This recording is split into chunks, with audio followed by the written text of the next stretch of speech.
Aujourd'hui, les médias et certains politiciens parlent du développement socio-économique du Rwanda. Et cela est grâce à Kagame. Et vous l'accusez de criminel. Est-ce que ce ne serait pas une bonne chose que le Rwanda ait pu se développer malgré ce qui s'est passé depuis 90, depuis 94? Il faut savoir qui construit au Rwanda. Il faut savoir tous ces immeubles, qu'est-ce qu'il est fait.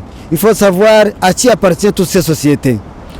Je peux dire que ces sociétés n'appartiennent ni à Kabuga, qui était l'homme d'affaires le plus riche, ni à Kajegwakwa, qui était l'homme le plus riche du Rwanda, ni à tous les anciens commerçants qui sont morts aujourd'hui, qui ont été assassinés, qui ont été jetés en prison ou forcés de s'exiler.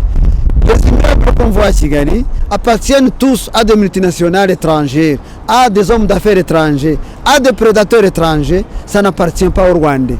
Donc ce développement, c'est un développement qui concerne les étrangers qui sont venus justement s'accaparer de nos richesses au Rwanda, qui sont venus trouver des terrains gratuitement, qui sont venus prendre les terres au Rwanda parce que le Rwanda est un pays à vendre. Comme tous les pays pauvres, on est en train de vendre le Rwanda en chassant les paysans de leurs terres.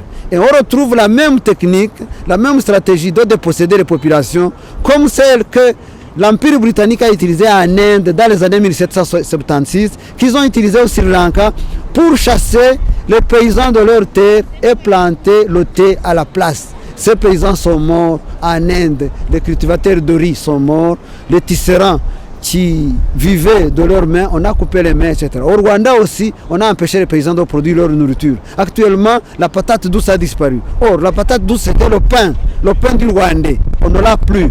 Les Rwandais meurent de faim. On a reculé de plus de 50 ans.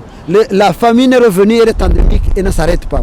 On a créé des conditions pour que les paysans puissent mourir et disparaître progressivement, comme les Indiens de l'Amérique du Nord ont disparu par la famine, par des regroupements dans des villages pour les faire mourir de faim. Parce que quand on empêche un paysan de produire la nourriture, selon ses coutumes alimentaires, on le pousse à la mort et tôt ou tard, il disparaît avec femmes et enfants. C'est ce qui se passe au Rwanda. Le développement qu'on voit à Kigali n'a rien à voir avec le développement du peuple rwandais qui meurt de faim, qui est dans la pauvreté, qui est dans la misère. Et je vous assure, les maisons que vous avez à Kigali, ils appartiennent aux Libanais, aux Indiens, aux Pakistanais, aux Britanniques, aux Américains. Ça n'appartient pas aux hommes d'affaires qui étaient connus au Rwanda. Même Rujugiro,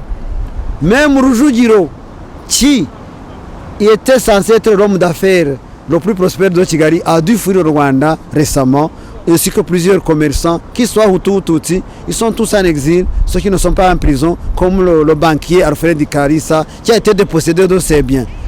Je pourrais citer beaucoup d'exemples. Le Rwanda s'appauvrit.